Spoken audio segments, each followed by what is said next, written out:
Good morning and welcome back to Gaming with ADHD. It is time for Topics and Tangents, where today it's time to deal with some dragons. We're going to be speaking with Jason Hardy of Catalyst Game Labs, the current Shadowrun line developer, and about some new plans that are coming and also, just how to get new players into Shadowrun. So, before we get started, do hit the like button. It does help with the algorithm. Helps get the video shared out to more people. Also, I do have some links to social media down below. If you want to follow those, I am trying to get better about posting things there. So I have to do everything. So cut me a little bit of slack, folks. And then also there is a link to DriveThruRPG. We're going to be talking about a lot of role-playing stuff. If you like getting stuff in PDFs, if you use that link, it does give a little bit back to the channel. Doesn't cost you anything, but this way I can afford to get more content to review. So with that out of the way, let's bring our guest of honor in as soon as I figure out what to do with my camera. And Jason, how are you doing, sir? Welcome back.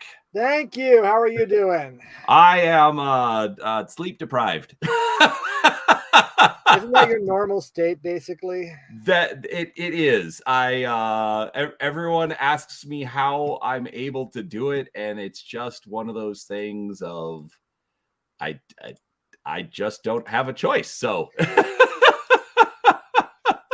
as long as no one puts a bed in front of you to sleep in, you won't sleep. And sometimes even if they do, you won't sleep. Right? we got a brand new couch. Actually, I think my wife was telling me we've either had it 1 year or 2 years. I think it was 2 years. And it's big and it's comfortable. And in the middle of the night, sometimes it's a little too comfortable. So yeah, we got a good napping couch this past summer. It's quality.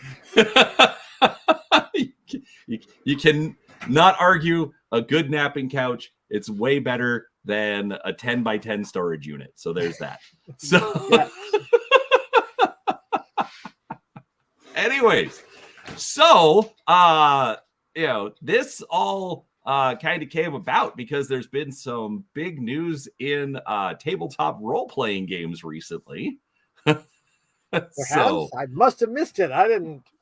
Yeah. I mean, you tend to keep your head down a little bit, on the internet space, which I've been doing a little bit more of myself. It is fun that I get to go out and, hey, everybody, and then have to interact with people. So that's always it's tough fun. to keep your head down when you also need to drum up publicity. Right? It's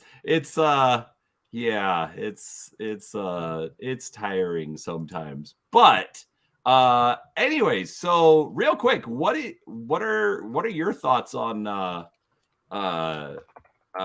what's been going on with the whole OGL situation? I am no public relations guru. I, can write a tweet or put up a social media post, so I don't devise strategies, so I don't feel too comfortable commenting extensively on public relations strategy, other than to say it doesn't seem like that one worked great. That if you're going to make a big change, you really need to lay the groundwork better than that. And maybe think about why you're making the change in the first place. And I think that's, I can't talk about what happened behind the scenes. I wasn't there, but it seems like the fundamentals of why you have an open game license and what it's done for D&D 5 weren't considered as carefully as they should have been. And I don't think I'm going too far out on a limb to say that. No, I don't think you are either. I mean, obviously there's a ton of different strategies for tabletop role-playing games. I think it's been kind of interesting having Ryan Dancy come out and defending it. Because I remember when the OGL launched, I thought it was a horrible idea. You know, I, and I think it was partly like some personal animus because I was big into the last Unicorn Games Star Trek role playing at the time, and Wizards had just bought them, and Ryan Dancy's like, "Oh yeah, no, we're gonna take this, we're gonna convert it all over to D20." I'm like, "You're an idiot. What are you doing?" And then they rolled out the OGL. I'm like, "This is gonna be horrible." And then I saw everybody just jumping in, and that's all they did. You know, it was D20 system as far as the eye could see. I wrote for a number of D20 supplements back in the day. Oh, you did? I did. For who? Primarily fast forward entertainment. I did some stuff for AEG. Oh, maybe some others. Okay. I'm really only familiar with you since we met over Shadowrun. So, yeah, you know, I've been chasing Shadowrun for a while, but for a while Shadowrun was really dormant, so there wasn't much to chase. So I had to chase other things. Oh, sure. But yeah, so anyways, my point was more going to be that there have been some different approaches. Like let's take Shadowrun, for example. Is it under any kind of an OGL system? No, and that's pretty much out of our control because we are only the licensees of Shadowrun. We don't control the property. So in order to get the rules and any universe content in an OGL, we'd have to go through Fanatics, the ultimate owners of the IP right now, and work that out. And that would be a difficult process. Oh yeah, and get all of their lawyers involved, and right, and explain to them why this would be a good thing, and all that. And let's be honest, who wants to deal with lawyers? It would not be easy based on everything I understand. I generally don't. I stay away from anything there and let the higher ups in the company deal with that. But from what they tell me, it wouldn't be easy. Right. So, okay. So Shadowrun's not under any kind of an OGL, but it has been around now we're going on 30, we're getting close to 35 years now. Okay. So 35 next year. All right. Any big plans in the works for 35? Let me just twitch my eyebrow a few more times. Yes, but I'm not allowed to talk about them yet. Okay, got it. They are in the works, so get ready. Well, the best part is that you're welcome back anytime. So if you want to announce something, just let us know. I will let you know once we've made sure the plans are going to work. We're at the stage where it's like a lot of cool plans, but we need to make sure they can work and that they happen rather than just say, hey, we got plans and let's announce them all and see what happens. We did that once and it wasn't great. Oh, sure. Yeah. I mean, lining up the writers and the artists and the designers and, whoever else we're going to get involved in that. So totally get it. All right. So then currently Shadowrun is on 6th edition, correct? Correct. Okay. And one thing I actually did while I was, kind of just putting together some questions, one thing that I did actually realize, there's not an edition of Shadowrun that isn't available, is there? I think they are all available in some form, yeah, because we just did the SR1, SR2 bundle of holding. I may have caved and gotten both of those. So yeah, we had some PDFs of the core books in there, and I know SR3 is out there, and certainly 4, 5, and 6. So yeah, they're all out there. Okay. Any particular reason you're keeping them all available as opposed to saying, no, it's 6th edition and that's what we need to focus on? My policy for pretty much ever has been, however you play, I want you to play Shadowrun. And so if you want to play 3rd edition, play 3rd edition Shadowrun. If you want to play first, play first. I mean, heaven help you if you're playing first. If for whatever reason Tom Dowd is watching, I still love you, Tom. That was not a slam. You know what's going on. But I mean, come on, let's be honest. Who doesn't want a just a fantastic pink mohawk type of game? Yeah. You can play whatever style you want. So I don't, I like 6th edition a lot. Really? I actually got to play more times at Gen Con than I almost ever get to play. And, instead of running games, I was playing, and I just kept thinking, I like this. This works well. This works smoothly. That works basically the way I wanted it to. So I have a lot of fun playing it, but I know there's a lot of passionate 3rd edition people out there, passionate 2nd edition, passionate 5th, passionate 4th, name an edition. There are people like, that's the one I want to play. Except for 1st, I never hear that. If you like 1st, go play 2nd. Well, I mean, they would play 2nd if you ever got the 2nd edition core book up on drive-thru. Yeah, we had it in the bundle of holding, but the PDF we have doesn't quite meet drive-through standards for a standalone. We need to clear up some things, and yeah, cleaning up a PDF can be a pain. Got it. Okay, I was wondering why that hadn't been included, because it was, especially if you're going to do a big 1E 2E push, that that's a little odd. Are there plans to get that finally fixed and re-uploaded? Maybe. I'm not saying there's an anniversary coming up and that would be a good thing of some sort, but that's all I'm saying. Okay, fair enough.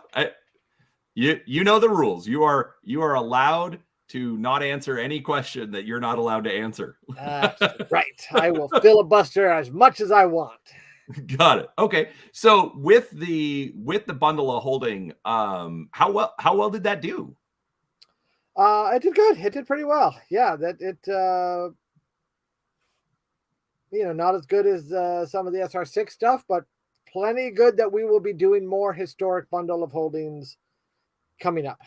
Okay. In fact, I think we are doing one in March. Oh. I believe it will be and if I'm wrong, everyone forgive me. We'll make sure we get clean announcements, but I believe it'll be an SR5 bundle of holding in March. Oh my. Is this just a resurrected? Is this a resurrected bundle of holding? Because I know they did one previously, or is this a new one? This will be a new one. It'll be a new collection of SR5. I mean, not new PDFs, because we're not designing for SR5, but it'll be a new curated, going all the way across the SR5 experience. I haven't developed the final list of PDFs or worked with the bundle of holding people on that, but that is the plan. Got it. Okay.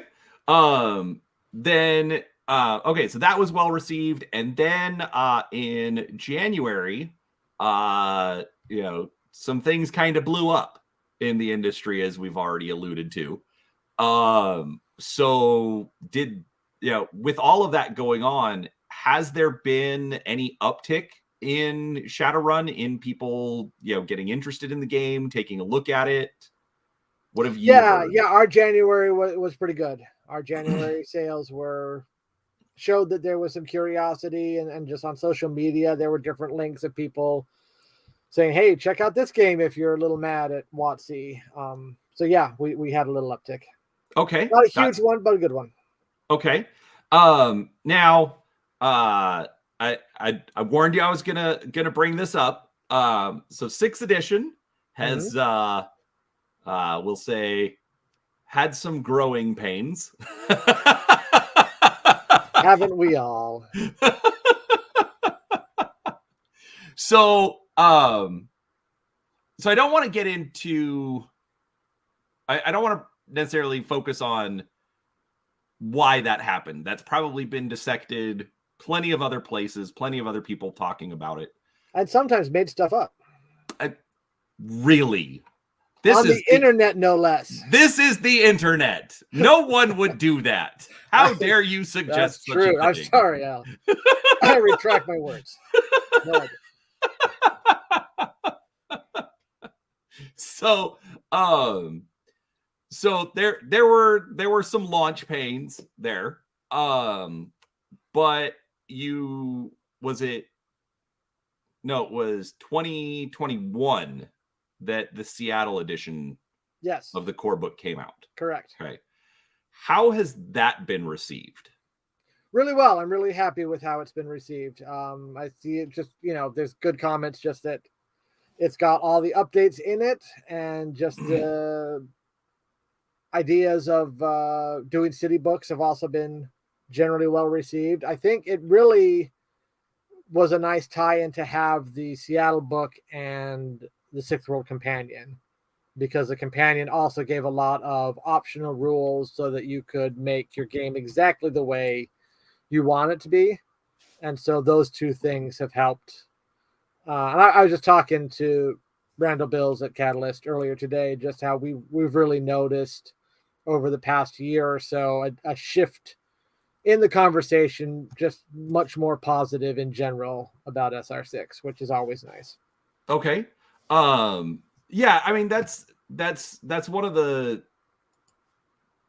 big things to worry about. I mean, obviously you're gonna launch a game, and you know, it, like a lot, like sometimes people think that nowadays, like because we've got PDFs, that developers are, are totally fine just releasing, a broken product out into the wild because, oh, well, we'll just fix it in post, let everyone find it.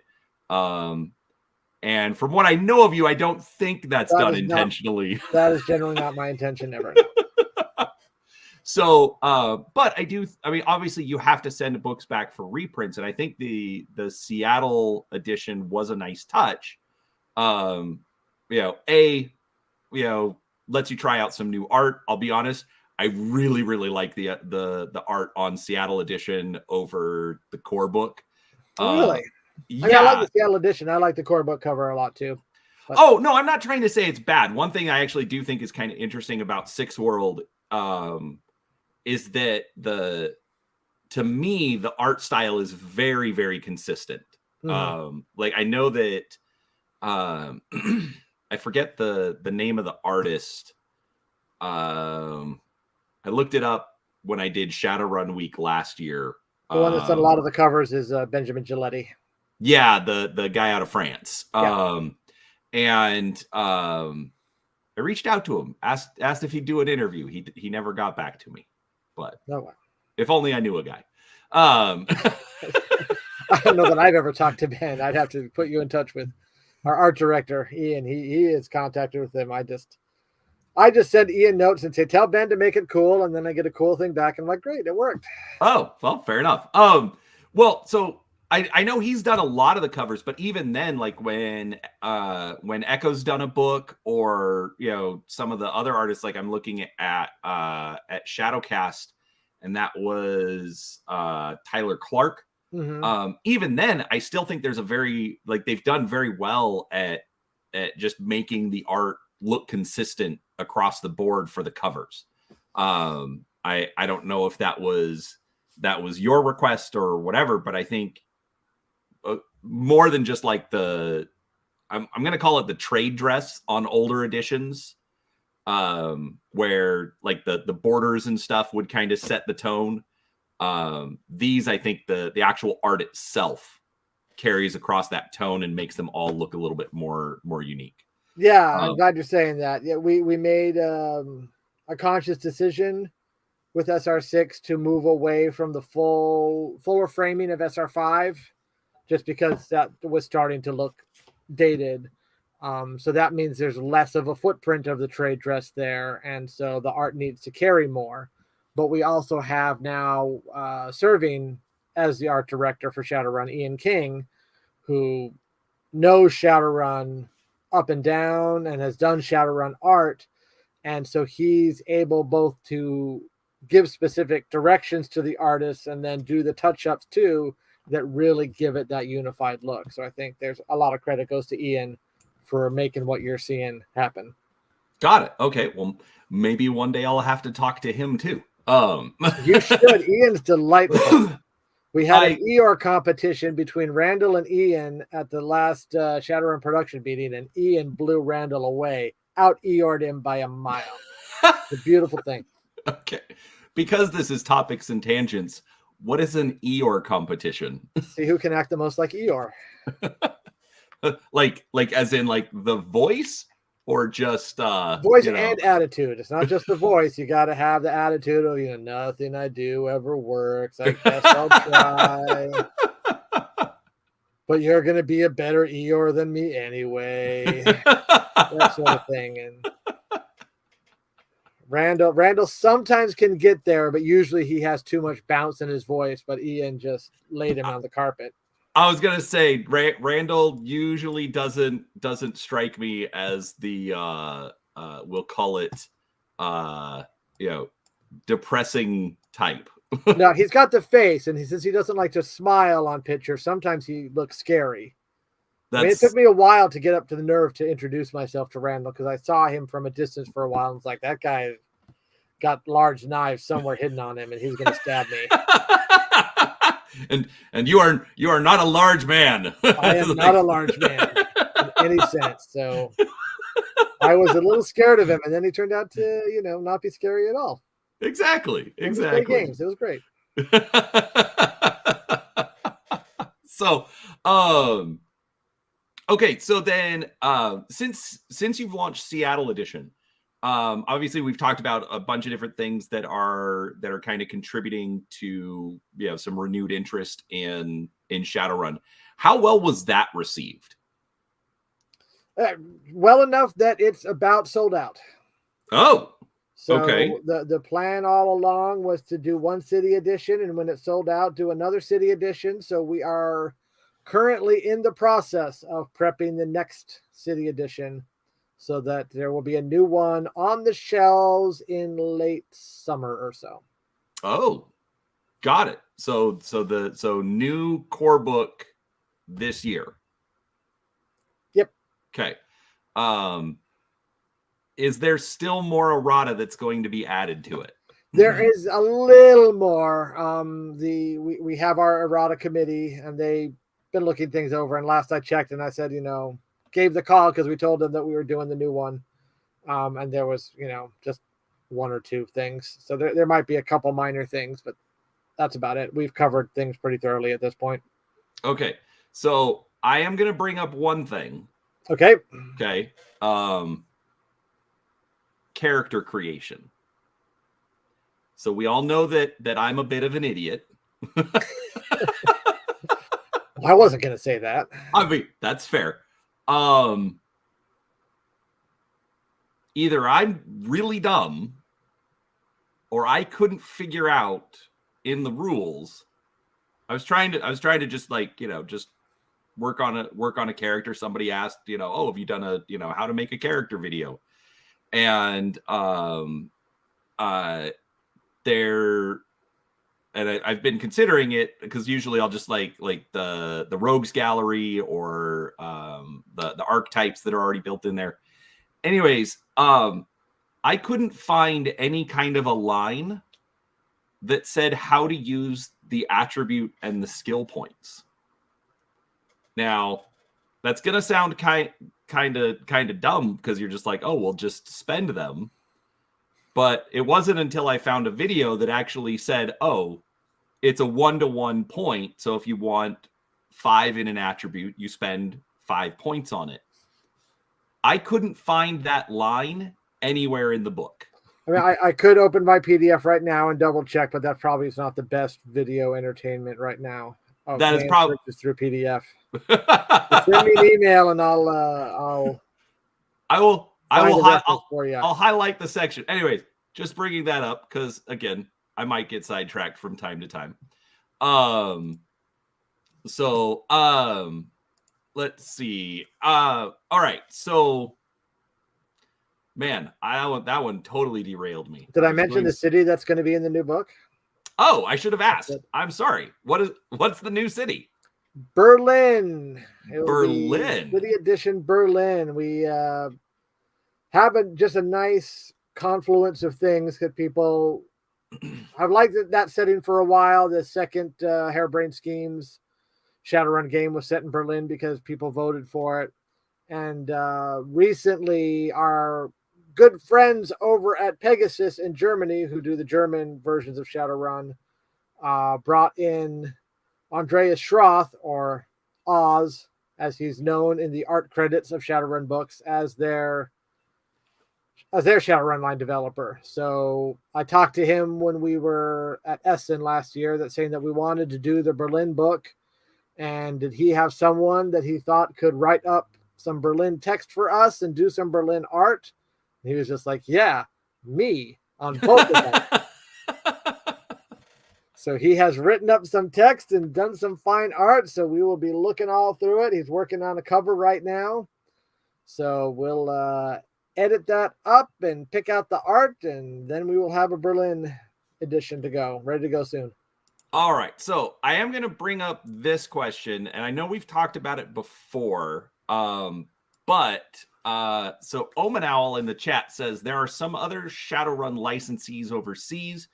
Have you ever talked to them to translate some of that material to deal with other cities? So obviously we've got Oz working on the Berlin text. And I know you and I have mentioned it before. I don't know if we talked about it the last time we were on stream. So the other licenses, do they have their own licensees? Do they have their own licenses with Tops and Fanatics? Or do No, they their license usually goes through us.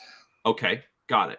Here's what I found. Oh my gosh, I'm gonna stab my watch. That could hurt your wrist, so aim carefully. Yeah, or take it off first.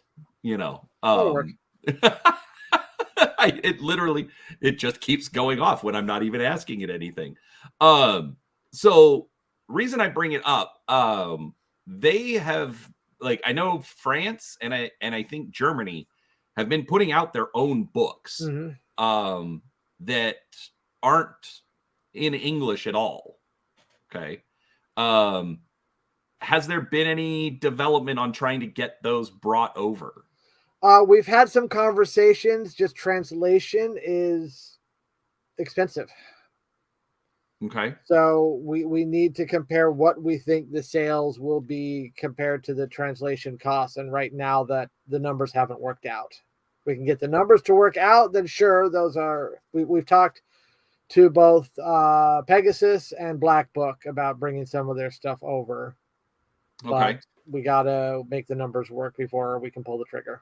Is that even with using like automated stuff like Google Translate or even more professional automatic translators? I at the moment wouldn't trust an automated translator because we'd still need to go over it. And I don't know how well the automated translator would maybe catch some of the meaning. They'd miss some of the meaning because they always do. But part of translation is in the art of capturing the feel. And since feel is so important for Shadowrun, I don't have a lot of confidence that they'd capture the feel. So I'd prefer to go with a human. And right now the humans are not working at the cost level that works for us. So we need to find the right combination of people and machine and everything to make it work. Got it. Okay. Makes total sense. I just figured, with everything else we're talking about, I thought that was a nice. No, there definitely are some books we've looked at that there's some good things we'd like to bring over. We just got to make it work. When we were talking with Black Book, there were books in connection with Null Value that just got released because some of the people from Null Value or from Black Book worked on the Marianne chapter of Null Value, talking about the French matrix and how that works. And so we were looking at bringing some things over in connection with that to detail a little more of what's going on in France and Paris right now, but haven't been able to make the numbers work yet. Got it. Okay. Well, there we go. Hopefully we'll be able to see some of that soon. I mostly lurk in the forums as opposed to contribute a lot. And I know that gets brought up kind of frequently that there is this overseas stuff that we don't have access to.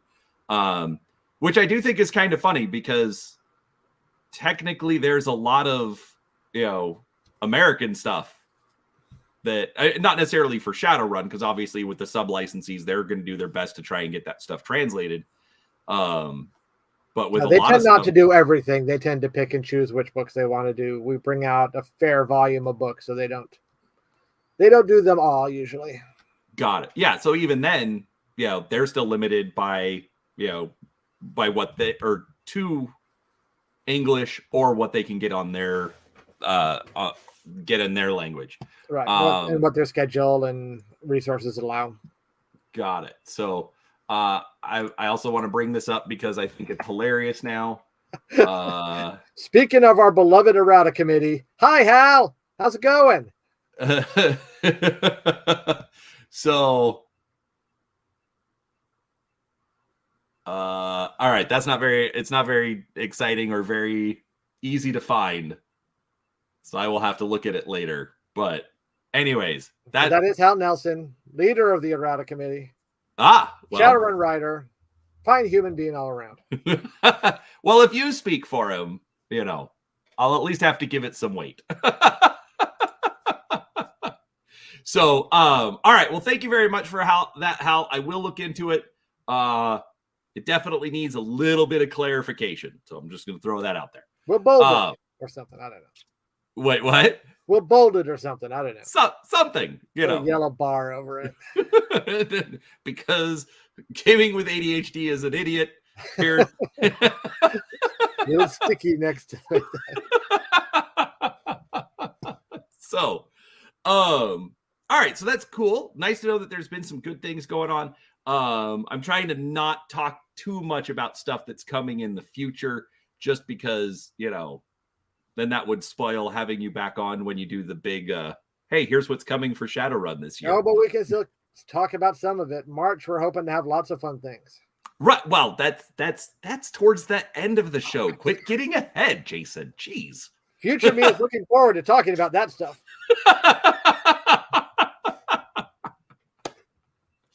All right, so let's kind of get in. I think we've had some fun already, but let's kind of get into the meat of why I had you on. So obviously, with the whole GL, a bunch of people are jumping around trying to see, what are we going to try next? What should we do next? One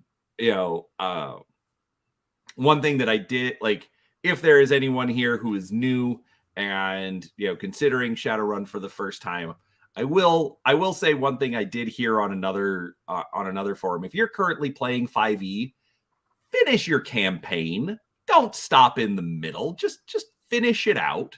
Shadowrun will be here when you guys finish it. Your books aren't going anywhere. But when they're ready to get into Shadowrun 6 world, is there anything that somebody should know before getting into Shadowrun?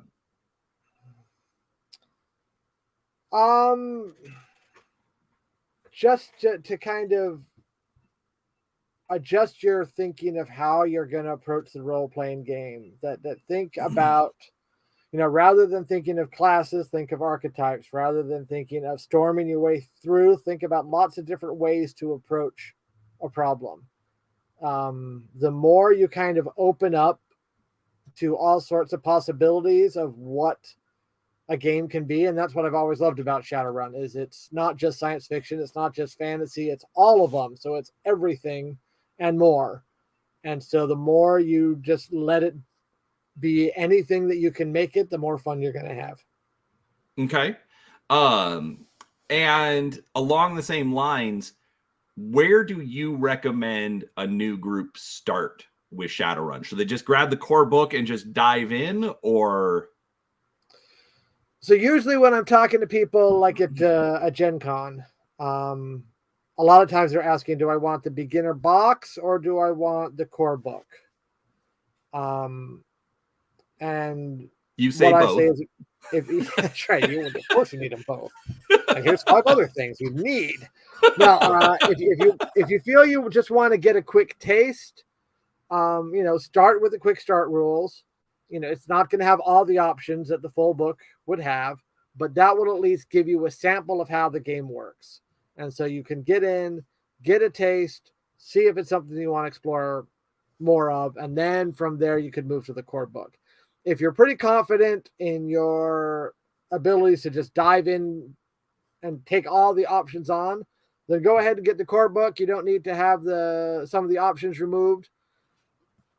Jump in, see what it's like, and get the core book and have fun. We've made it now easier than ever, though, to jump into the quick start rules.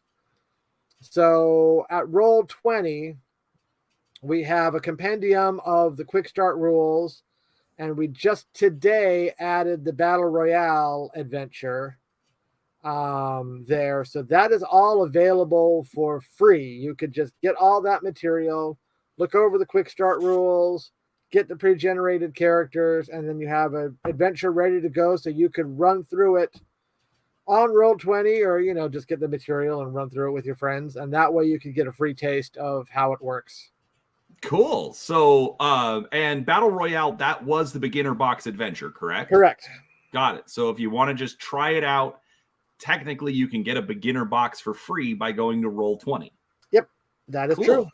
All right. Does that include, you said it includes the pre-generated characters. Does that include Emu and crap, what's the orc's name? I should know this. I believe it's all 5. So the 4 that were in the book, and then Emu along with them. Got it. Okay. Because there was also like, who's the orc? I don't want to call him a special character, but like he did the statue of him. So that's a Sledge. So Sledge was a 5th edition one, so we wouldn't have a booklet on Sledge. It's the 4 that were in the box, and test my memory: Zip File, Frostburn, Rude, and the Asian face guy. The face, yeah. I can't remember the face's name. And then Emu was the 5th. But no, Jason, there was a Sledge character sheet. We might have done that, but I don't think it's in the Roll20 material. You did it in Game Trade Magazine. Oh, Game Trade Magazine. So yes, there are 6 characters available. All right, I'll have to dig up and see if we can throw that PDF in there. I'd forgotten about that clearly. And especially, I'm gonna give you a little bit of grief for forgetting that one, because let's be honest, it's an orc street samurai. It's kind of iconic for Shadowrun.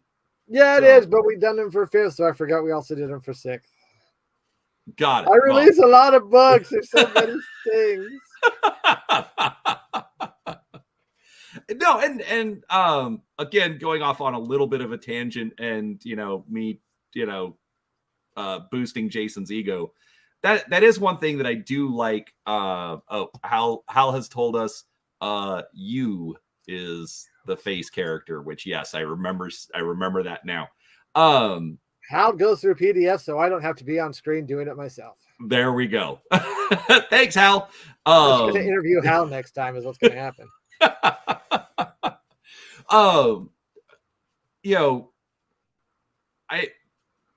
The point I wanted to bring up, is some people will disagree.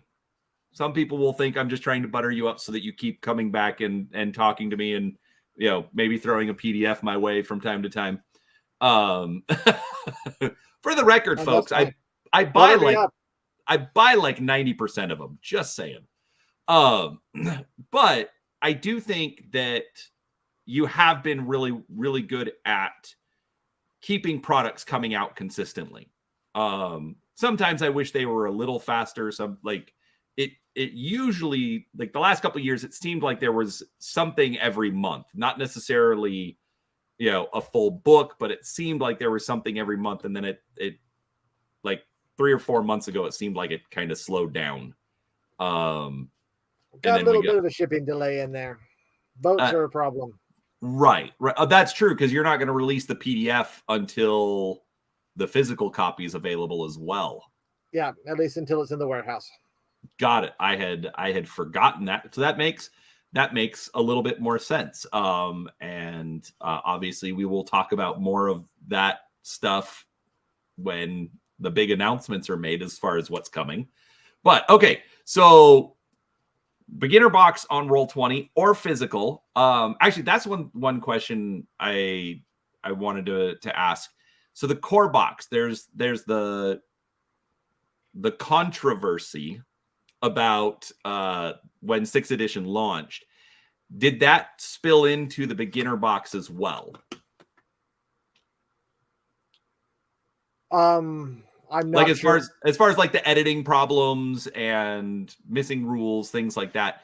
Did that also hit the beginner box, or was that mostly contained to the core rulebook? I mean, there was errata in both. It's the hazard of having new stuff. But the errata has been corrected in the Roll20 version Okay. of the Quick Start rules. So the dedicated Roll20 team made sure to put a lot of updates in there. So you will get a corrected version when you go to the Roll20 QSR.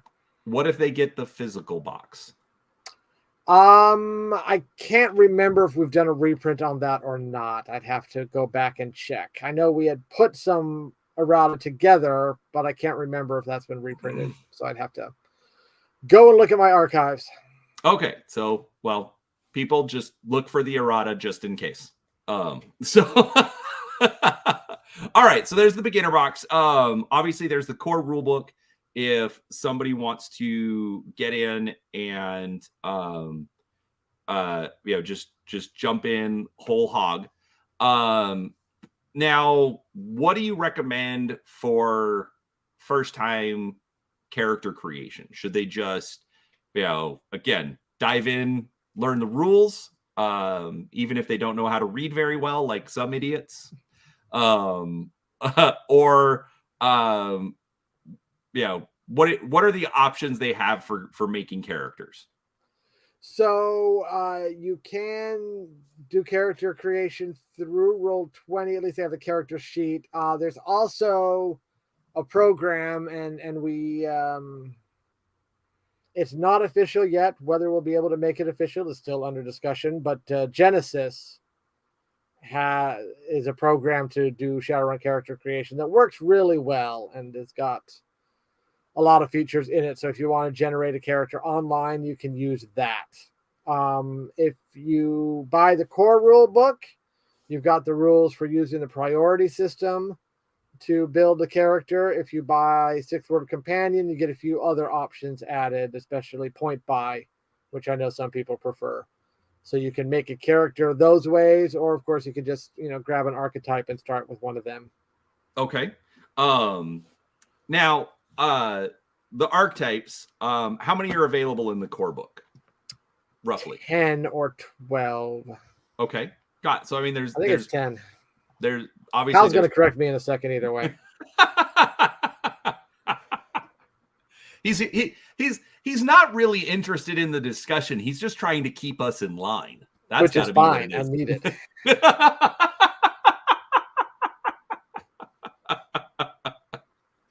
Okay, but I mean there's 12 characters there. That's a great mix.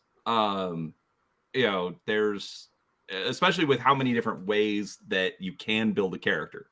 I will admit I like that option because the ADHD, I absolutely get hammered with the analysis paralysis, especially when I can't find that line that tells me how to buy my attributes.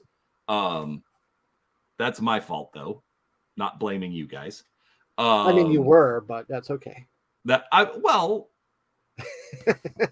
like it a little more obvious, but clearly it was in there somewhere. So, I'm just teasing you back. Because I have many issues with that. We've never done that before. No, that's not the dynamic here at all. So Hal has told us it's 10, not 12. Okay, I did settle on 10. I just want to be sure. I said 10, maybe 12. No, I think it's 10. That's what I said. Yes, exactly. Why would we give more than one option? Okay. So of the archetypes, what do you think are the best ones for a new player? Usually it's good to go kind of straighter down the middle. So Street Samurai is always good. I think either Major Shaman is not bad for a starting player. The ones I'd avoid are Decker, Technomancer, Rigger. I think those are a little more complicated. I think they're a lot of fun. I think you get to do a lot of cool things, but it helps to know the world a little better and how it works, to know how a Decker, Technomancer, or Rigger can be involved in the different stages of an operation. With the Street Samurai and Mage, it's pretty obvious how they're going to be involved. They're going to either cast spells or punch people in the face or whatever it's called for. Their actions are usually directly involved in the situation. With a Rigger, decker technomancers, sometimes they need to think a little more out of the box to figure out what can I hack in the matrix that helps this particular scene. If they're in a firefight, what role can I play in that firefight to help when I'm not good at shooting? And so Right. it requires knowing a little bit more about how the world works to do those really effectively. Okay. That said, I played a game just a week or two ago, and a young player grabbed a decker and played and had a good time. So Okay. it can So work. yeah, and now you bring up the decker. One of the common complaints about deckers is that it effectively turns into its own game. Because doing stuff in the Matrix, basically everybody has to sit there and watch because the decker's the only one doing stuff. Has 6th edition done anything to try and mitigate that? Yes. Yeah, we've been chipping away at that with each successive edition. I think 5th edition chipped away at it some, and 6th edition chipped away at it more, mainly through making Matrix actions a lot more streamlined. So because they're more streamlined and because you can get access and control things with fewer roles, it's less intense of trying to do that as its own mini game. So you can be operating in parallel with the other characters as you find something to gain control of and then choose what you're going to do to make things happen. So, and one of the comments that in this group that I've been in, they talk about all sorts of role-playing games. One of the issues that they have with that is, oh, well, any sufficiently I was going to say complicated, but we'll say competent organization wouldn't have wireless access. So all of those powers of the modern decker, wouldn't really apply. What do you think about that? So first of all, look at the real world. And look at how good Matrix security is in some of these large corporations. Have I mentioned I work in the internet? Yeah. I mean, look at, and it just was it a couple of years ago. Look at how many good-sized corporations were falling prey to not all that complicated ransomware attacks. Yeah. So we'd like to think that they take internet security really seriously and guard things. They don't always. Some do a good job. Some are still behind. But second is you'll probably get a mishmash. Yes, there will be some corporations who take security of certain pieces of information very seriously. So those will be locked up on a wired system. But what about their building custodial systems? What about all the cameras in their building? Did they make sure everything is off of wireless, or are there some things that are just too convenient to take off of Wi-Fi? That conference room that's not used all the time, but Right. everybody brings in their data links in order to to talk about the new quarterly report or whatever. And the sound system, can you get into the microphones there and make some weird noises? There's that. This is part of what I'm saying though about thinking creatively. So yeah, you're not going to be able to stand outside the building and hack into the secret treasure trove of all their research data. And I never wanted that because I don't like that. You should have to go into the building, but on the way in, you should be able to find some other things to do to help your process forward until you get to that wired system. Well, and even let's think about the deckers themselves. You may be just some hot decker who knows how to hack his way into everything, but are you really good at password security, or do you use the same password everywhere? Yeah. So yeah, I mean, there's who is totally immune to ever falling for a phishing attack, especially if you do a good one. Oh yeah. That was actually one thing that actually happened at my work. And it was like, I get it. Like, security sent out a test and it was in like October or November. And they're like, oh, click here for more information about the Christmas bonuses that are coming. That's a good one. They've never done Christmas bonuses in the 14 years that I've been there. And so they got some heat. They're like, oh, well, why would you do that? It's coming up on Christmas and you're talking to people about money. And I'm like, yeah, that's a security test right there. It makes sense to me. So yeah, I mean, obviously there's a lot of different ways to do that. So even if it's a bit more difficult, like you said, thinking creatively, there's going to be different ways to take advantage of that. Right. So that's good. Now, another way, which you actually taught me, and I really like this, the Rogues Gallery. You've got 12 archetypes in the core book, but how many different options do we get out of the Rogues Gallery? About 50. Okay, so we get about 50 different character types there. Now those are supposed to be NPCs, correct? Right, but they can be used either way. Yeah.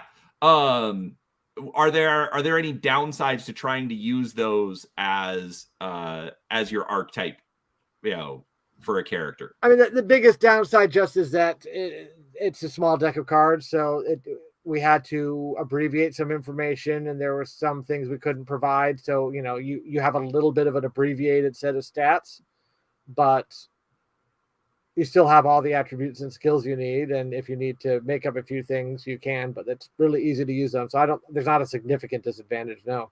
And there's another deck on the way next month.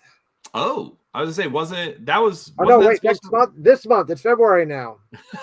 February 22nd. Wasn't that supposed to release back in around Gen Con? Is that the one that's coming out, or is this it was supposed to one? Be released alongside Shadowcast? Yeah. But, okay, got it. But shipping, production, yada yada yada. It's coming out this month.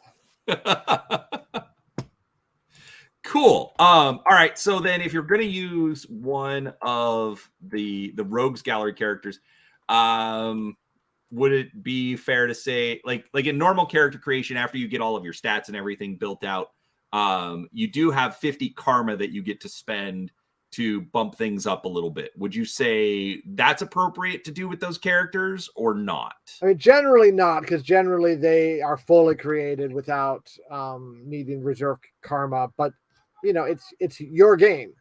So if the game master decides that having some karma to tweak these is useful so every person can make their character the way they want, that's okay. Or here's 20,000 new yen, or you get the card plus 20,000 new yen. Yeah. To you have to then find some way to write, because there's not a lot of writing space on the card, so you'll have a piece of paper to go with it. But that's perfectly doable. Got it. Okay. Yeah, I really like that because especially you were just running a one shot for us. And I really liked, because you basically, now it was all digital, but I mean, basically you just grabbed a card and tossed that out to everybody. And both me, Jaden, we were able to just take that. Okay, here's enough information and go.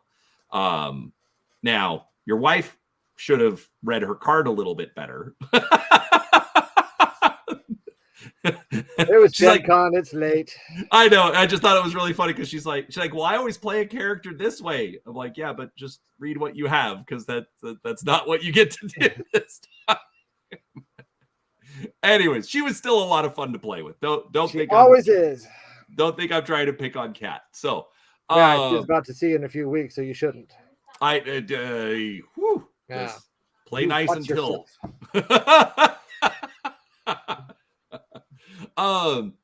All right. So okay, then actually I haven't done my review on this yet because I'm a disaster, but Shadowcast. So that released in Gen Con. Tell us a little bit about Shadowcast. So every year when this is going to be roundabout, but we have time, so I can talk.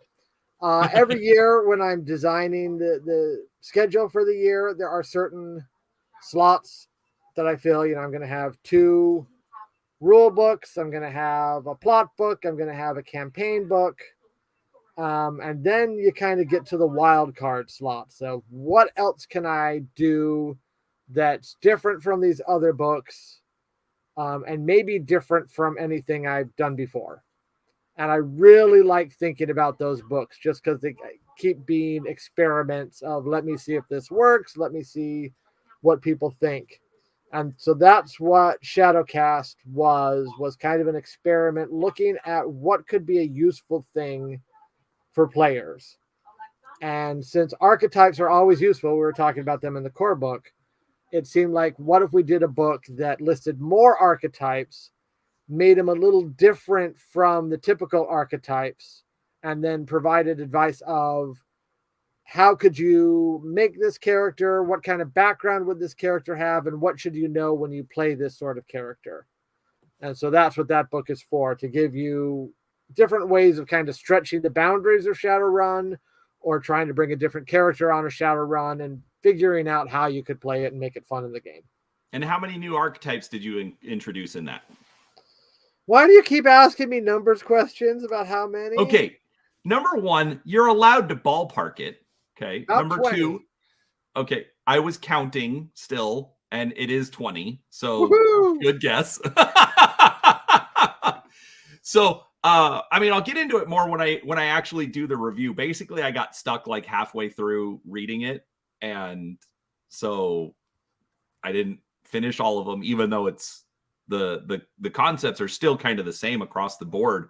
I really did like that because the way that you set it up, because it's not just an archetype of, oh, here's a pre-generated character, fill this in your character sheet, and you're good to go. Okay. It definitely, it still gives you, like, let me backtrack and rephrase.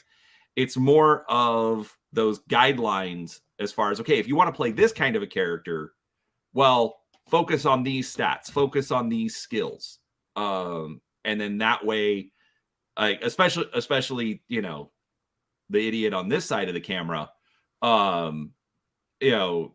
it like, I absolutely am going to suffer from that analysis paralysis, but if I at least have a guideline of, okay, go this direction, like, that, to me, and it's not necessarily trying to criticize the system, it's literally just a problem with the way my brain works, is Shadowrun's just like, here's stuff, do things. And which I realize that technically all role-playing games do that, but I'm talking just for the character creation. Here's stuff. Yeah. Make a character, as opposed to like a normal, class or level-based system. It's like, this is what you get for doing this, for being this kind of character. And, when you go up or when you increase, you do this. Whereas Shadowrun, it's very, very granular. So I really like that out of Shadowcast, that it does give you more options. Now, I know we've talked a lot about players. One thing with Shadowcast is, I would also say that it's, well, I mean, you also say it in the introduction. It's not just a player book. It's a game master book as well. Yeah. And tell us about that.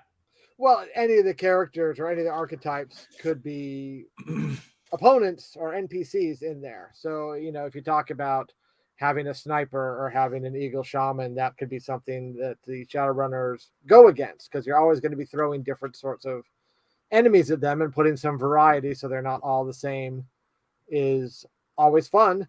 But then the advice can also help the game master help the player, so that they know how to help them move along and give them interesting things to do. Because that's part of what you should be doing as a game master, is making sure that there are interesting choices for the player. And if there's a part where you see a player just kind of standing off to the side, knowing how to pull them into the scene is helpful. And some of the advice in that book could help you bring them into the game.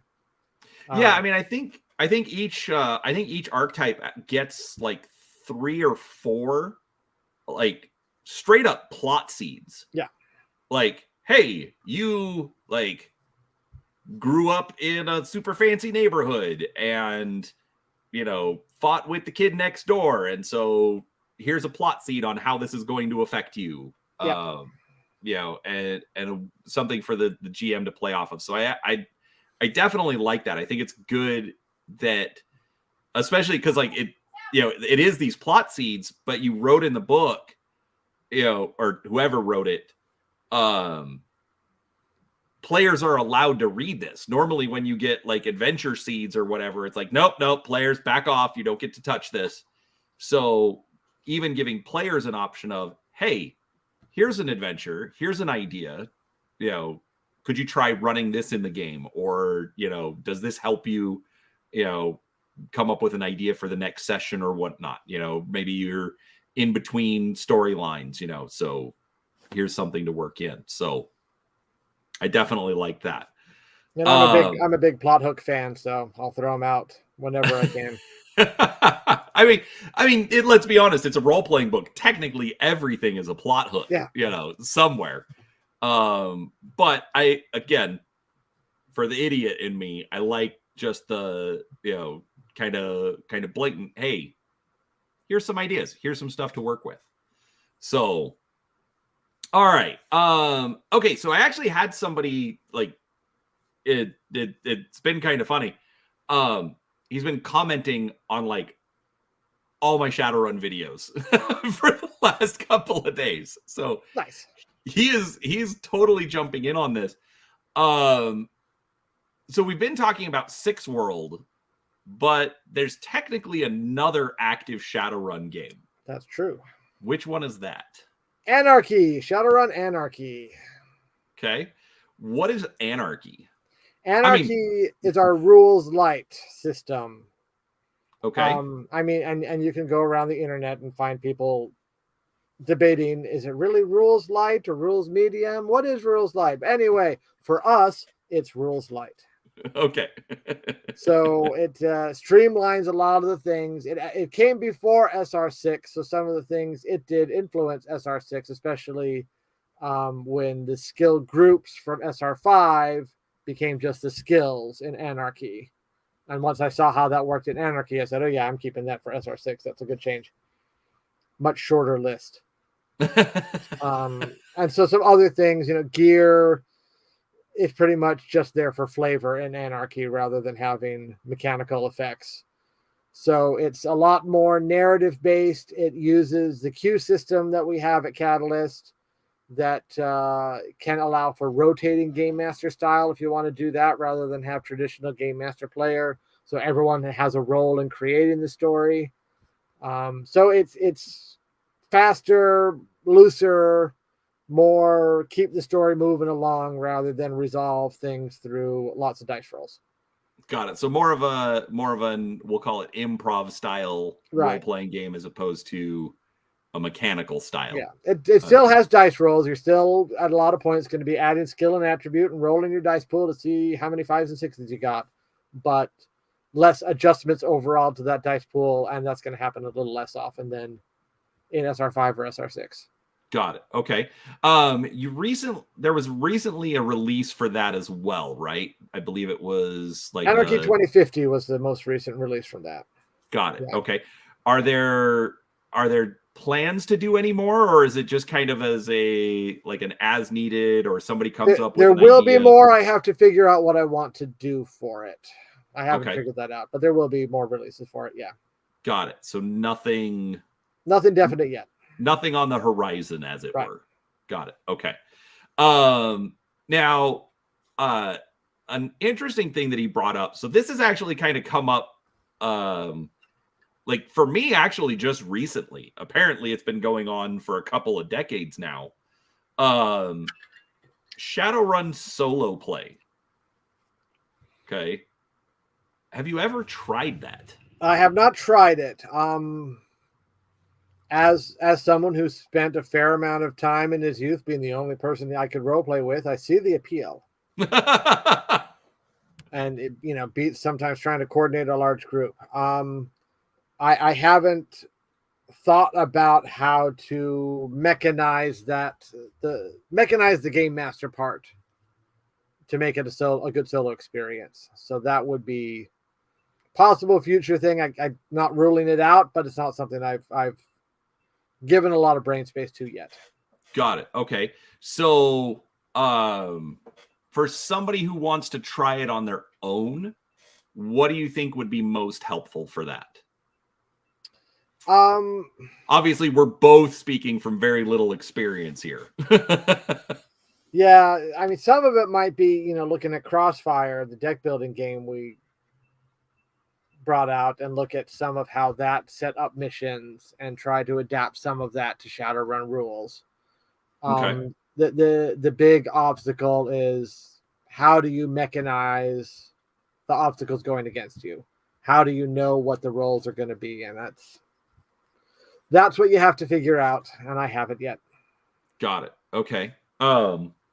Yeah, I'm looking at a couple of things. Like afterwards, I'll send you some stuff that I've been looking at. Cool. So I'd be happy to look. It'd be worth thinking about.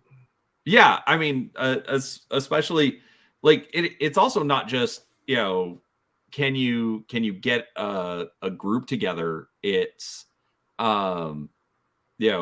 maybe there's people that quote unquote don't want to get a group together. Yeah, and that's if people want to play on their own, if you're filling in your spare time, or if that's just how you want to play, that's not a bad option. I just, like I said, I haven't given it the brain space I need to yet.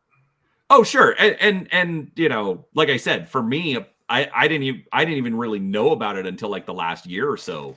And now I'm starting to see it a lot more. So yeah, if you haven't looked into it, that doesn't surprise me because I'm barely even hearing about it. So, all right. So let's see. Any other suggestions you would put out there for someone who wants to get started? So look at Shadowrun Missions Online. So we have a group of demo agents who have been running missions for a while for people, and they do it online through Roll20. And now that we're getting more Roll20 support going, it's going to just be an increasingly better experience. So if you look at what they're running, that's a good way to get an experienced game master to run a game for you and get a taste of it without having to go to a convention. If you do want to go to a convention, we often have demo agents at various conventions and game shops, and you can run a game there. But Shadowrun Missions Online is a good way to just get a taste of how it will work for you. Okay. And just Google Shadowrun Missions Online, or do they have their own website? Or last I checked, they had a Facebook page. Let me see. I have a business card for them too. So is this an unofficial thing, or is this like, I mean, obviously that it's run by the demo agent. Yeah, so they got a webpage, srmissionsonline.com. All right, srmissionsonline.com. So make sure you check that out, folks. So is this officially through Catalyst, or is this just like some demo agents got together and you're like, yeah, cool, keep doing that thing? Mainly that, but that's that's as official as half the stuff we do anyway. People start doing stuff and we see it and we're like, yeah, that's good. I like that. That should keep happening. Do more of those things. Good on you. All right. Yeah, I know that I've gotten to play it. Well, I haven't gotten to play any full sessions, but I have done like some mini sessions with the demo agents. They're obviously really passionate. Definitely want to try and encourage the game. So, obviously in your area, check it out. Maybe there's one near you, who might be willing to run a game as well. So yeah, but I just looked at the webpage. Looks like there's a mission coming up a week from yesterday. So next Wednesday. There we go. Online will have something. And got it. In February. So you got some options. Exactly. All right. So I mean, obviously that's awesome. There's been tons of stuff out so far. Let's see. I think this will probably be saved for next time. But are all the core, I'm just gonna use the term just because most people will understand it. Are all the core splat books out yet, or do we still have some coming? We still have some coming. So the Critter book just got assigned to writers. Okay. So basically your Shadowrun monster manual. Not this year then. Oh, it'll be this year. Yeah. Oh. You're The supposed to writers save that. work fast. You're supposed to save that for the this is what's coming this year. You asked me if all the splat books were out, and I'm answering and saying no, there's more coming. Monster Manual's not a splat book anyways. Well, it's counted as a core book. It will say core critter rule book on the cover. Oh, okay. Fair enough. So, and then eventually more in the future, although I won't talk about that if you're going to give me a hard time. It's hard to have, like, if we talk about everything now, it's hard to have you back. Oh, there's far too many things for me to talk about everything. Don't worry about it. Okay. So anyways, we'll have an advanced combat book. We'll have an advanced magic book. And I'm going to try, people have pressured me enough that I'm going to try to do a face core rule book. So we'll see how that works. I was going to say, I don't think that's ever been done in Shadowrun. Not usually as far as it's just know. Gear, deckers, cars, and magic. Did I come up with a title for it? Or am I still using a placeholder? I'm That's guessing just me asking a question to myself while I scan through my docs to see if I can find my 2024 schedule. Oh, the 2024 schedule. We just started 2023. Yeah, but I already know what my 2023 schedule is. So I have to plan next year. My 2024 schedule is due next month. Wow. Got it. Okay, so you're working a couple years ahead. Awesome. Okay. Well, I think we've kind of covered everything that a new player needs to know. So we focused mostly on players. Is there anything big that a game master or even say somebody who likes creating stuff should be aware of? That sounds like a leading question to me. So I just looked up my draft 2024 schedule. Right now I'm calling the Facebook Smooth Operations. Oh, I like that. Sound off in the comments if you like it or hate it. You know what? Let's do this.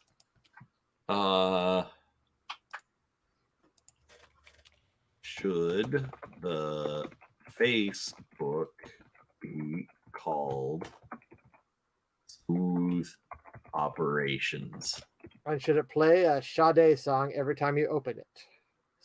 That's too many characters. All right. We'll leave that option out. We have a poll. Fantastic. I'm trying to play around with doing more stuff with chat. So, well, and I do think, because I know I keep calling it to you. I do think you missed an opportunity with Hack and Slash to call it Hack and Slack. Yes, best typo ever when someone called it Hack and Slack, and now everyone's always like Hack and Slack. That's what it should have been. I mean, yes, you're talking a bunch of computer nerds. I know, but Hack and Slash is a little more dynamic. Hack and Slack is a little more realistic, but we're not in the realism business. Okay, that's fair. That's fair. I'll give you that one. So other tools just to get us back on track somehow. Again, it's topics and tangents for a reason. Other tools for like game masters, creators, and I've been dropping hints about this for a while just because I wanted it to be out for a while. But life gets in the way. We keep having to do other things. We, had this card game, and we're like, we should do a card game and do a Kickstarter for it. Kickstarters are easy. Oh wait, that took a lot of time, huh? Anyway, Oh, for those of trying. you who did get the Edge Zone game, though, it is on a boat. Edge Zone is making its way across the Pacific Ocean. All right, you brought it up and just totally derailed me. I wasn't going to did do that. it, but then you kept talking about it, so I don't care. Why did you kickstart it? When we talked last year, you're like, "Oh, it's done. It's ready. It's at the printers." Why the Kickstarter? One, to get better access for international people. If you try to ship internationally from our distributor, it sometimes is a mess and expensive. This way we can go through some Kickstarter hubs, and that makes it easier to ship internationally. Got it. So they'll only deal with the product if it was ran through Kickstarter, basically. Right. And we know in advance where we're going to ship it to, so we can ship stuff internationally in a group rather than having to ship it one order at a time. Got it. Okay. So like we have a bunch, we just opened up a new hub in Europe. So, European shipping has been a challenge for us for a long time, where it's just been way too expensive to ship stuff from our warehouse. Got it. So now that we have this hub, we can ship a bunch of the order to the hub, and then it can go out to European backers, and it'll be a much easier process than trying to ship them individually from the warehouse in Georgia. Got it. Because then also how many, we got this many orders, so yep. There's 100 people in Europe that want it, so send 150, then makes it a little easier for that is exactly it. I've seen the detailed blah. country breakdown, and that's what we're doing, is figuring out what needs to go where and how, and send a few extra, and that process is happening, and that becomes a lot easier to do through Kickstarter, so it's better for the international backers. Got it.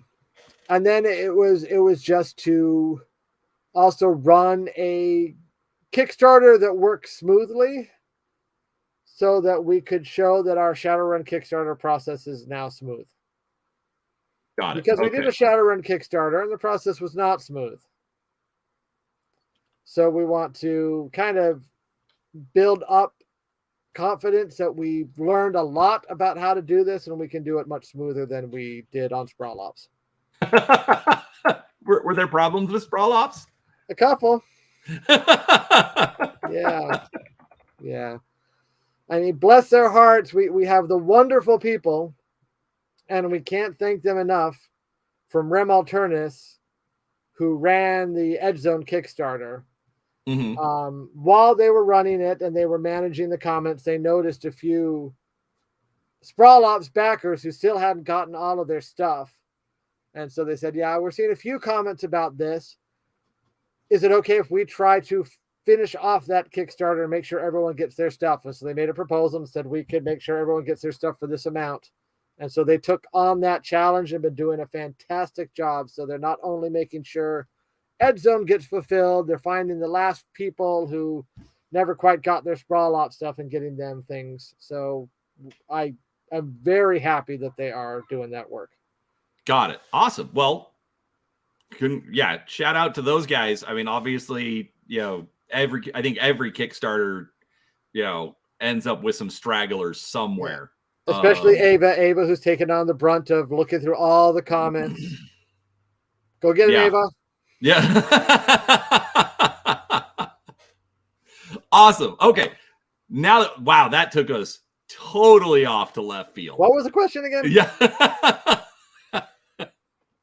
Recommendations for people who are going to run the game, or maybe like creating things for the game. Right. So we've been talking about wanting to have a site on DriveThru where people can post and sell their own Shadowrun material.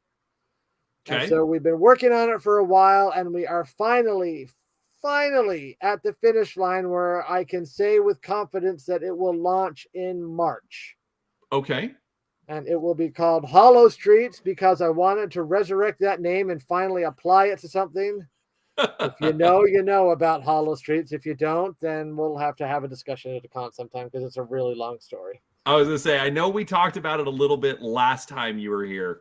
But yeah, let's focus on more about okay, so that's coming in March. Yeah, you will And be able to create material for any edition of Shadowrun that you oh, want and post it and sell it and have people play it. okay. So that is actually new. I just assumed it was all gonna be, six world edition. No, I Um, decided why not let people do whatever edition they want. yeah, I mean you're still selling the books. Yeah. I mean, it makes sense. We already talked about that. So okay, so we mentioned at the beginning that Shadowrun is not under any kind of an OGL. Right. Okay.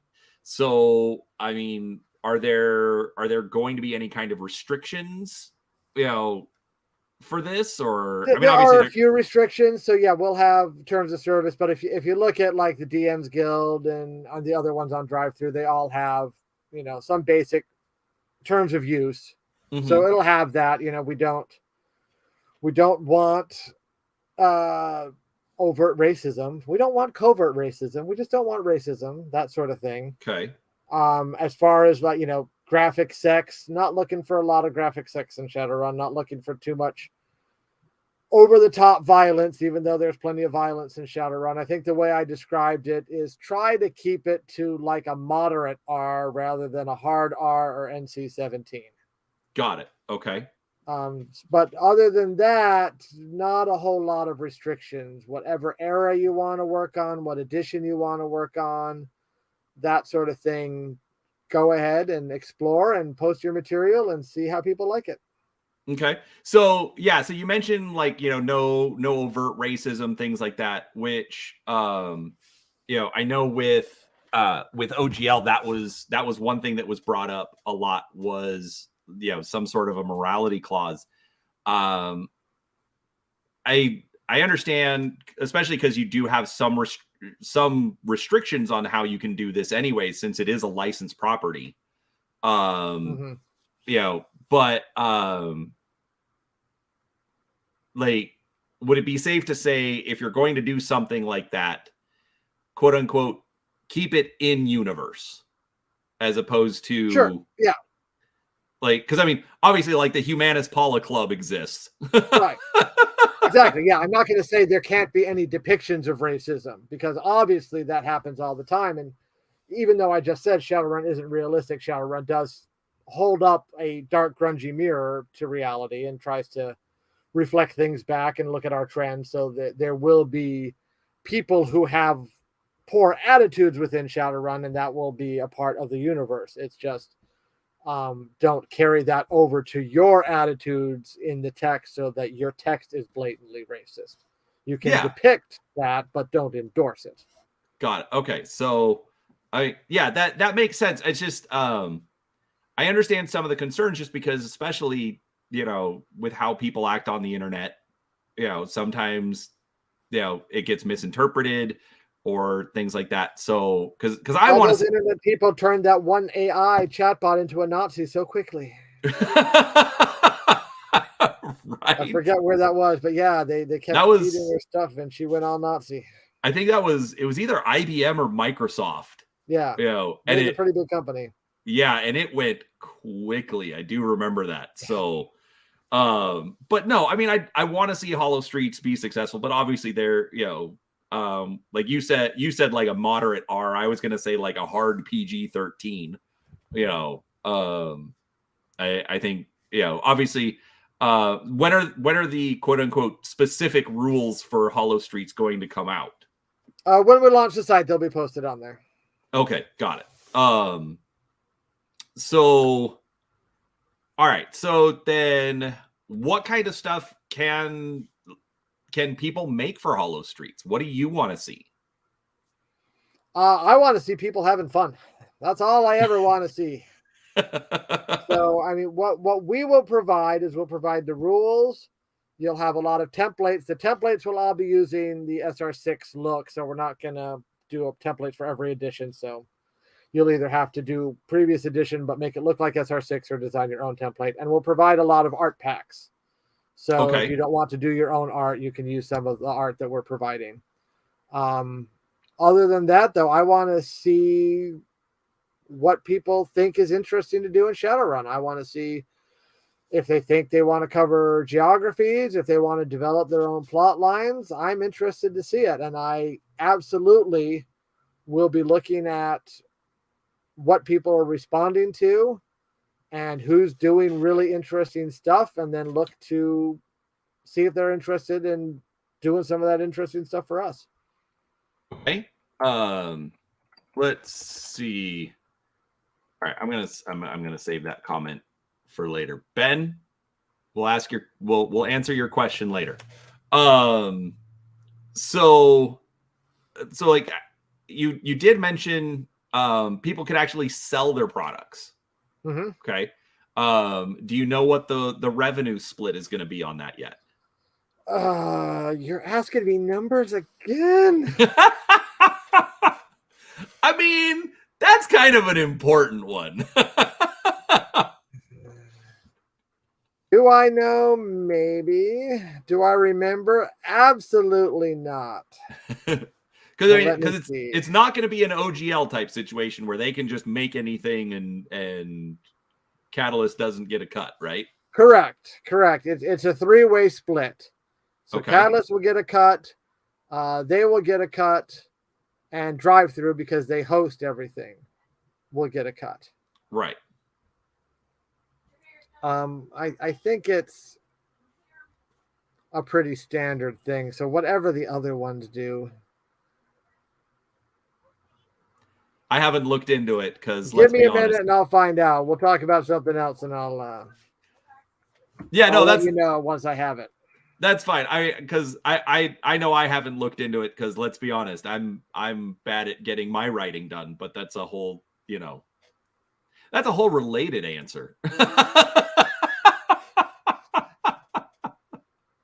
So I guess here would be a follow-on question. So if somebody is interested in Shadowrun, are you planning on mining this for, say, new Shadowrun writers? Yes. Okay. So, if you look at some of our really good Shadowrun writers, like let's take Rusty Zimmerman, who has written a lot of fiction that people have positively reacted to a lot, and he did plenty of source books and other things for us. The first way he came to my attention is that there were fan fiction contests back on the Dump Shock website, and they would occasionally run these fan fiction contests, and he kept winning them. And so every time he'd see Critias right at the top of writing all this good fan fiction. And so not long after that, he reached out and said, "Hey, I don't know if you know me, but people seem to like my fiction." And like, "Oh yeah, I recognize your name. You want to write for us?" Absolutely. And it's worked out great. Okay. So we've absolutely seen people rise up, creating their own stuff and making an impression. And okay, I want to see who does good. But Hollow Streets is going to be completely unofficial, correct? It will not be canon, right?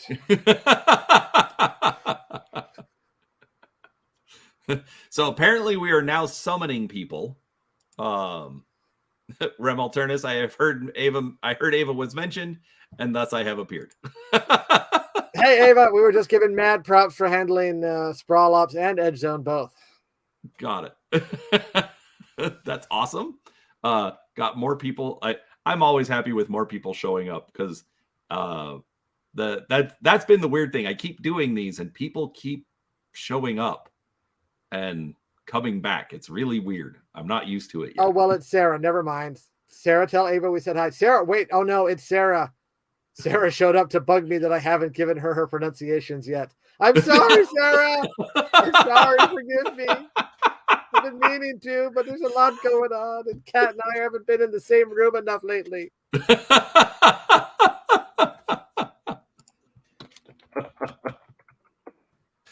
Oh, that's fantastic. All right. So See, there she is. She's nagging me right there. I know. I'm a bad person and I'm letting you down. I ain't even gonna try with that one.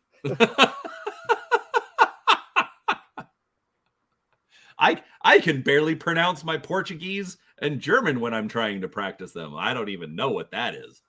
So, that's not the anyway. word she needs pronounced. That's the language, Brethiel, but it's based on Irish. And since Kat has been studying Irish, I depend on her to got it. Interpret what Irish-like words should sound like. Got it. Oh, I got nothing. So I believe it's a 50% royalty for the creator.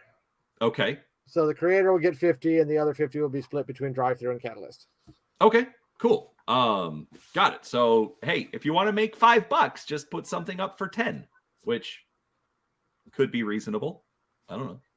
Or put something up for 5 and sell it twice. I mean, let's not get crazy with the options here. Could sell something for $7.50 and sell it 1.5 times. 1 1/3. Whichever. I was trying to do it in my head. It didn't work. You're a writer, not a mathematician. Darn right.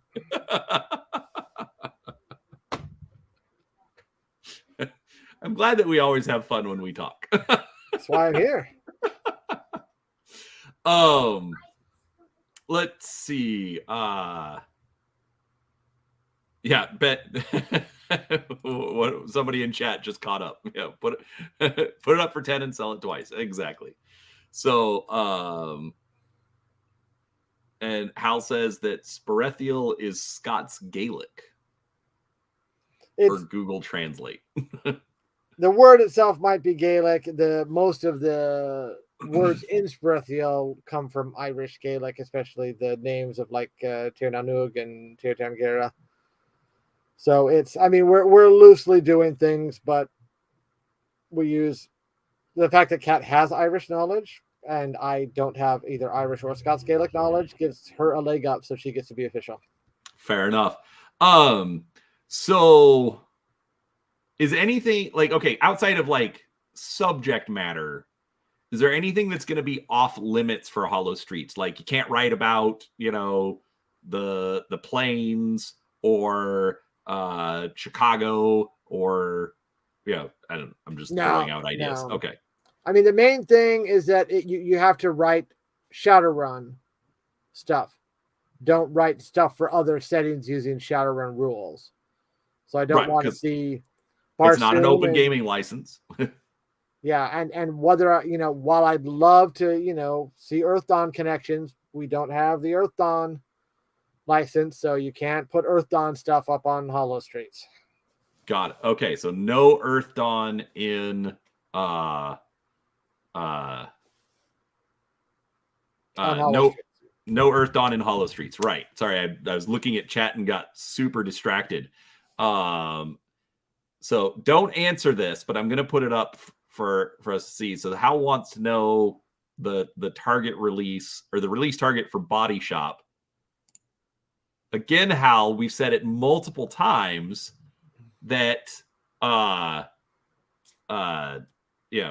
there's going to be a follow-up interview talking about upcoming releases. We're trying to talk about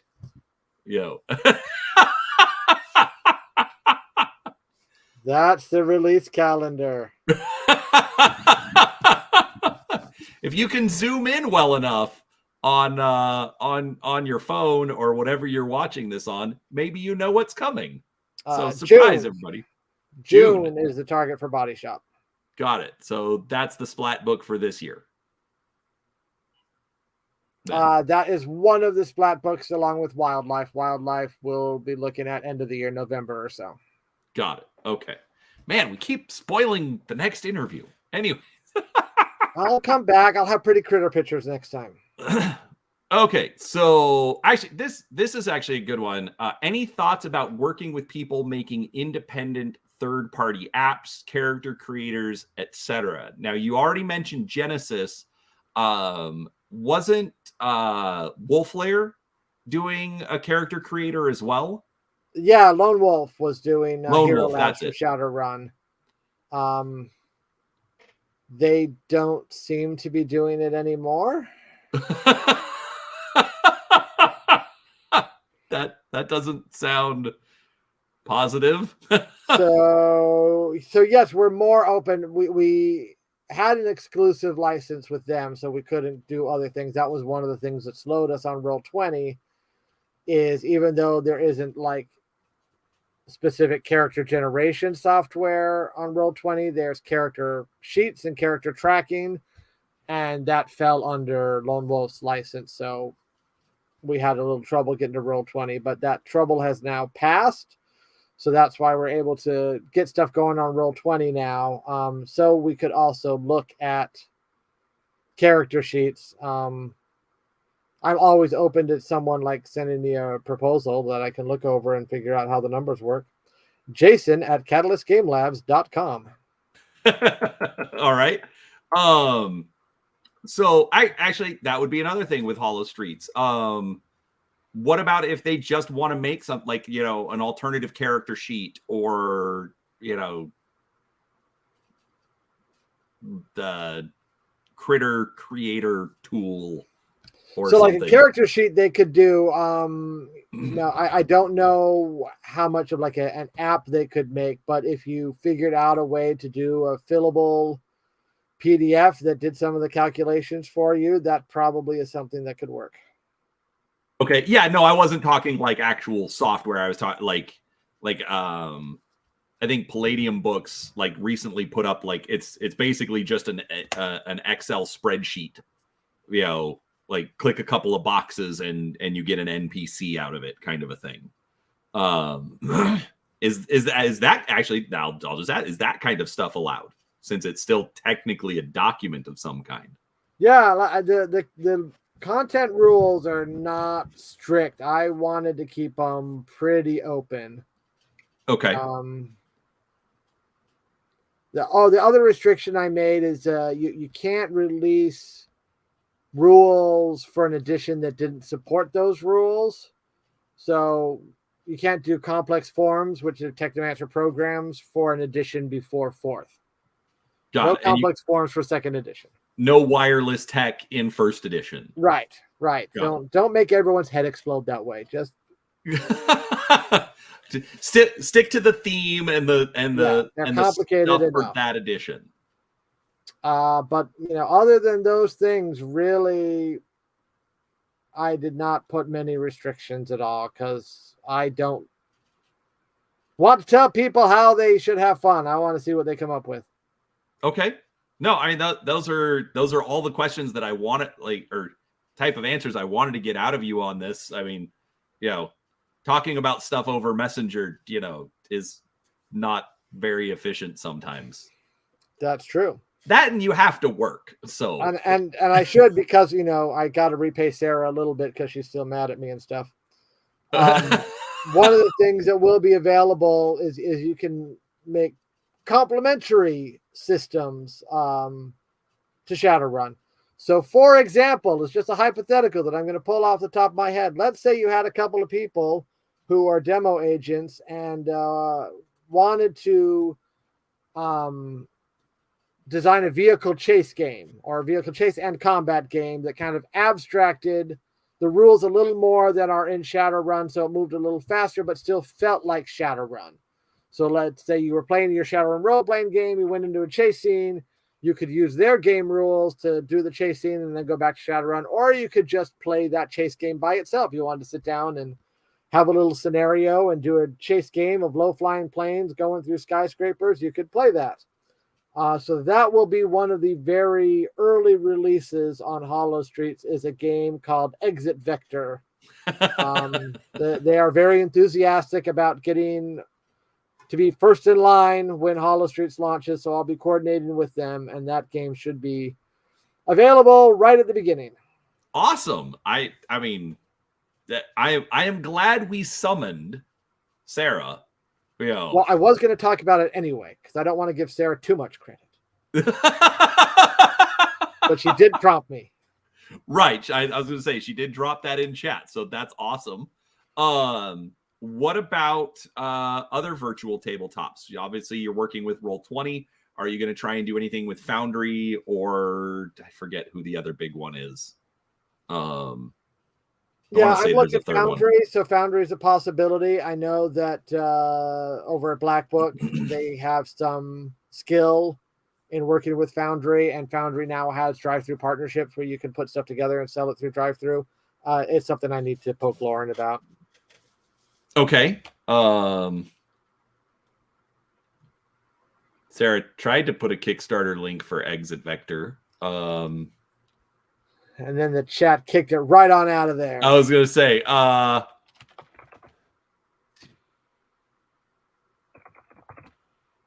there we go. Here. I think sometimes they get stuff faster in chat than waiting for the time delay on us talking. So okay, so that's interesting. So they're running okay. Yeah, they'll have a Kickstarter as well. That actually would be another question. Can people run a Kickstarter for something that will go into Hollow Streets? Yeah, I mean, you need to. The only concern is not on my end. I'm okay with people doing things however they think is going to work for them.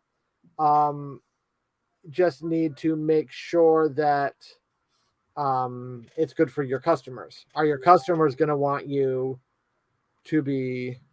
Well, but then you also have the problem. I think I opened a can of worms, and if right now I'm actually going to change Jason's answer to no, because if they run the Kickstarter, technically Catalyst and one bookshelf aren't going to get their cut on it.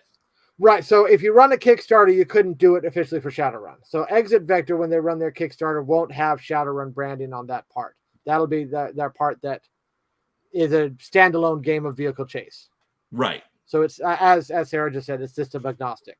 So if you did a Kickstarter, yeah, you couldn't have the Shadowrun branding on it. Got it.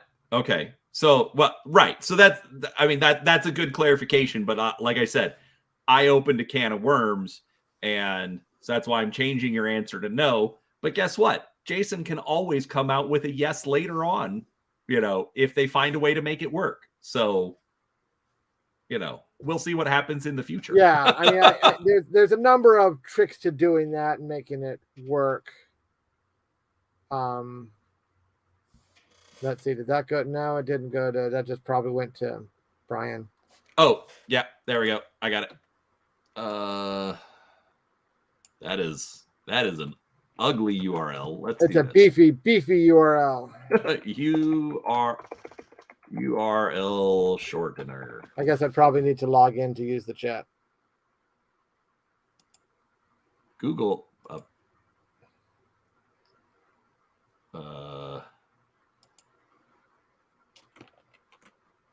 That is not helpful.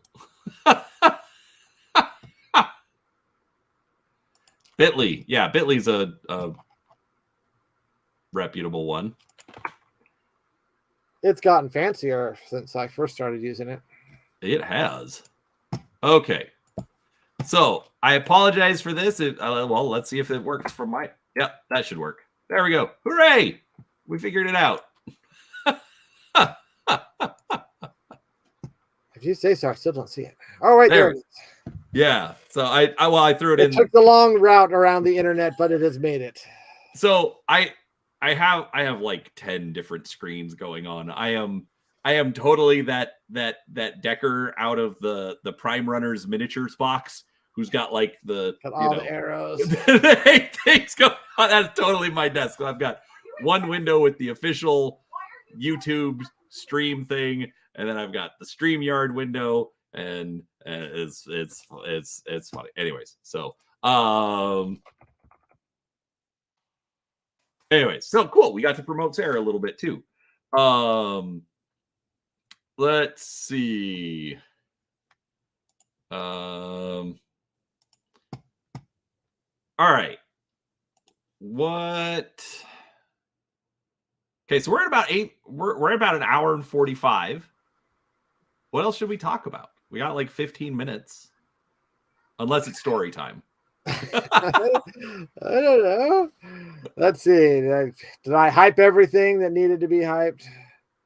I mentioned the bundle of holding. I mentioned, oh yeah, also hopefully in March we will have the SR6 core book on Roll20. So you'll be able to buy the whole core book there. Got it. Yep, that's a good one to know. So let's see. I thought I highlighted something. Okay, so just so we can address it, any thoughts on Shadowrun video game resurrection? Now, I know you're going to say no on that. That is correct. I have zero control over that. So, I mean, and technically Topps doesn't even own the video game rights. yeah, so remember, the most important thing to remember in the world is that Shadowrun IP right now is a nightmare. The gaming and fiction BattleTech. Yeah. Right. Gaming and fiction rights are owned by Topps, which is owned by Fanatics. The TV and movie rights are owned by a company named Tornante that used to own Topps and sold Topps to Fanatics. But they kept the movie and TV rights. The video game rights were sold to Microsoft back in the 80s. Microsoft. No, I think it was the 90s. Was it the 90s? Yeah. Yeah, it probably was 90s. Back in the 90s. Microsoft then leased them to Harebrained Schemes, who made the trilogy. Harebrained Schemes was bought by Paradox Interactive. Paradox Interactive was able to release the Shadowrun games for console. So theoretically, they still have the license. Maybe. That's why I said theoretically.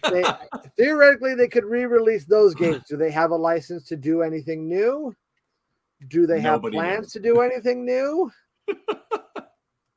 I'd love it. I'd be thrilled with it, but I am not in a position to speak for Paradox right now.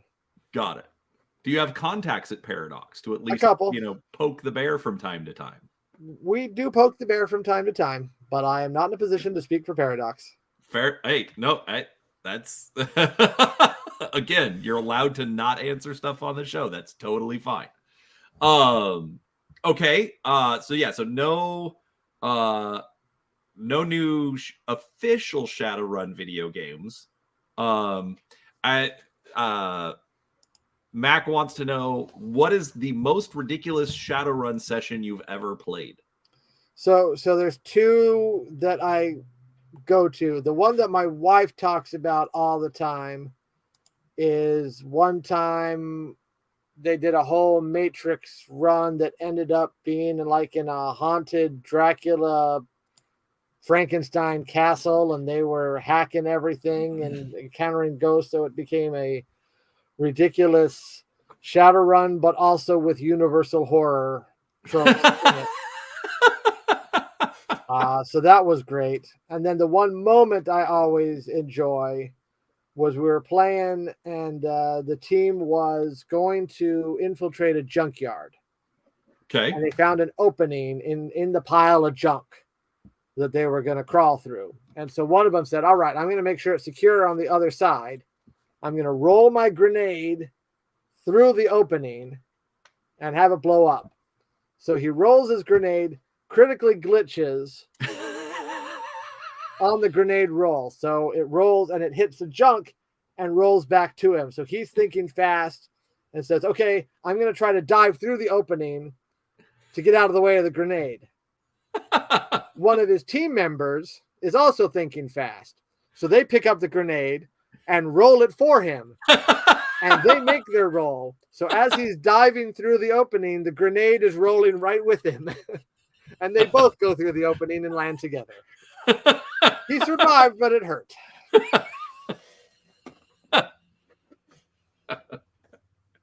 Just the image, and he even acted it out in slow motion of him going through, diving, and seeing the grenade. Oh, it was a beautiful thing.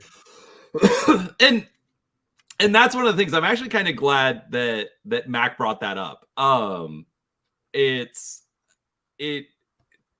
the fun thing about all of this is these stories.